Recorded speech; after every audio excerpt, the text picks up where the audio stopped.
Hello everyone, this is Sigmund, and we're doing Yor'sahj the Unsleeping on 10 man. Before you can get to the boss, you have to kill these great oozes here, and I'll go through each and every one of them. All of these oozes are a key to this boss fight.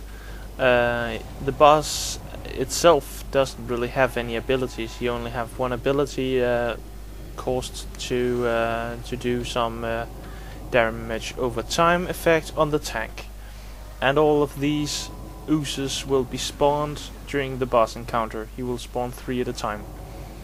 As you can see here, these oozes will inherit some of the oozes abilities in the boss fight, just to give you a bit of a taste on what you'll be facing.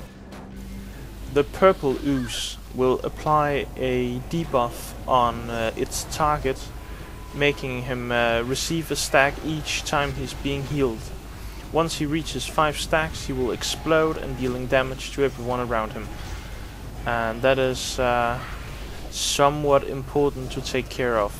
Right now on these oozes, it's not that big of a deal unless we will begin spam healing the tank.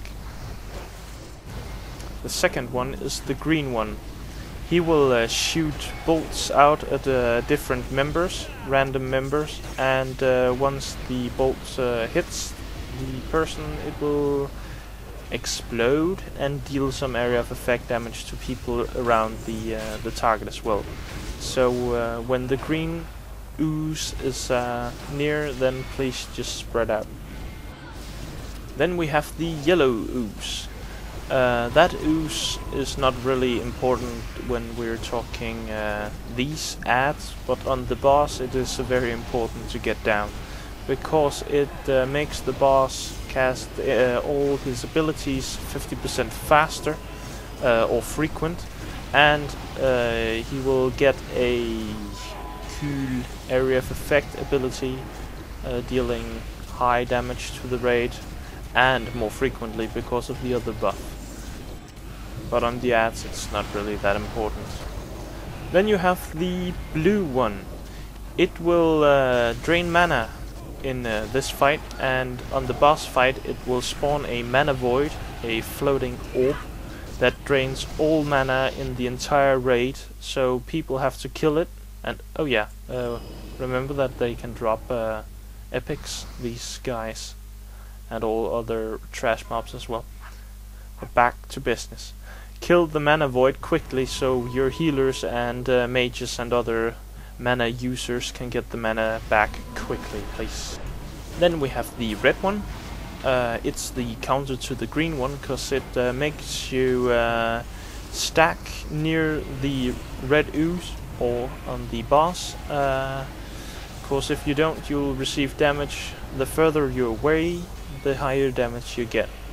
So everyone has to stack, and it's really hard on the hunters, but they're used to it. Last but not least, you have the black one. In these ads here, it's completely useless, so kill it last. But on the boss, also kill it last, really. He will make the boss spawn some minions, some ads. They don't have any abilities, and they're not that hard hitters, so just stack them up and area of effect nuke them all. And that's the basic introduction. I believe you've seen enough of this ooze killing, so why don't we just get to the fight? So now we're at Yor'sahj the Unsleeping. When we start, we just engage him. He doesn't really have any abilities except for the damage over time he will apply on the tank. We use 1 tank here and 3 healers, and the rest is DPS, because our tank can handle it. So that's a good thing. The tank will have the debuff applied, the damage over time from the boss, but it will wear off when he's spawning these 3 oozes. Here we have the purple, red and black, so that means we kill the purple, and then we have to stack and minions will be spawned. The tank will just have to round them up, and then we can area of effect them for quick end of these minions. As soon as the blob is dead, you can continue the DPS on the boss, because you can't kill the other two blobs because they are invulnerable to damage once one of their brothers are dead. Now you can see all this bubbling water. It doesn't deal any damage, so no worries, but these minions will be spawned. Round him up and nuke him down. And as you can see, he's throwing some fire from his arms. That's his hands. He doesn't have any hands. So that deals damage. The further you're away, the more damage you get. So stay close.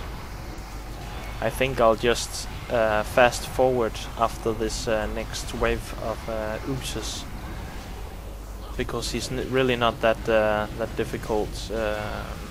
Yeah, if you have two tanks, it makes it even more easy. But then it's harder to reach the enrage timer. But here we get the green, the red, and the black. So here we are killing the green one. So we'll have to stack and nuke the ads.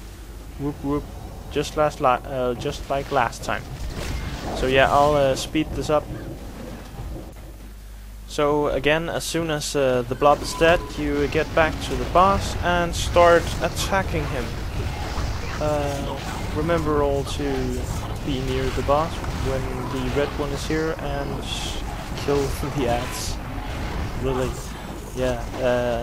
The void bolt will make the tank apply even more damage to himself because of the dot. So the healer should be more and more focused on keeping the tank up. Here we have the blue, the mana void, the black, the minions, and the yellow, which makes everyone take area of effect damage and makes him cast his abilities faster. So here you'll see the minions, the forgotten ones, and the mana void. And you can see I am completely oomed. But with all my clear cast, it's not that difficult. But now we get all our mana back almost, and can continue the fights as it should be. Us winning. So after that, you get a green, a yellow, and a red. So now we take the green one, and the area of effects damage will be applied to us, and we have to get near the boss, or we will be killed very quickly. We lost one in the corner here, but then healers should be using some sort of damage reduction. Yeah, the tank should use some damage reduction, and the healer should use some healing and some cooldowns to improve that. Then we get the purple, the blue, and the yellow. The purple is always first priority, because that will run us over if we don't kill that one. So then we have the blue and the yellow, so that should be no problem once we get all our mana back. So here all just focus the mana void, we all get the mana back, then stack on the boss because there's no green, and then stacking means easier area of effect healing from the healers. There we go. Lots of numbers.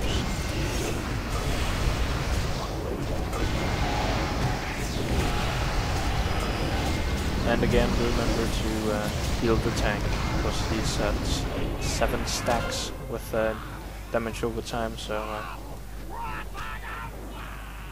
that can be difficult if we're overrun by other damaging effects.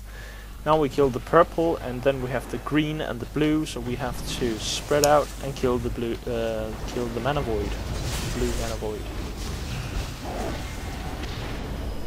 This should be the last wave of Oozes, so we just kill the mana void here and then go nuts on the boss. Yeah, he's fairly low on HP. And here you saw all the blue bolts coming from the sky, or the ceiling, wherever it comes from. But just spread out to minimize the damage. It will ease the healer's job loads.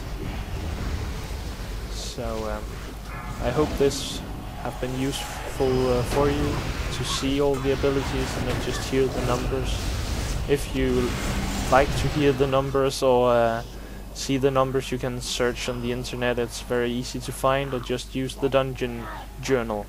So thanks for watching and take care.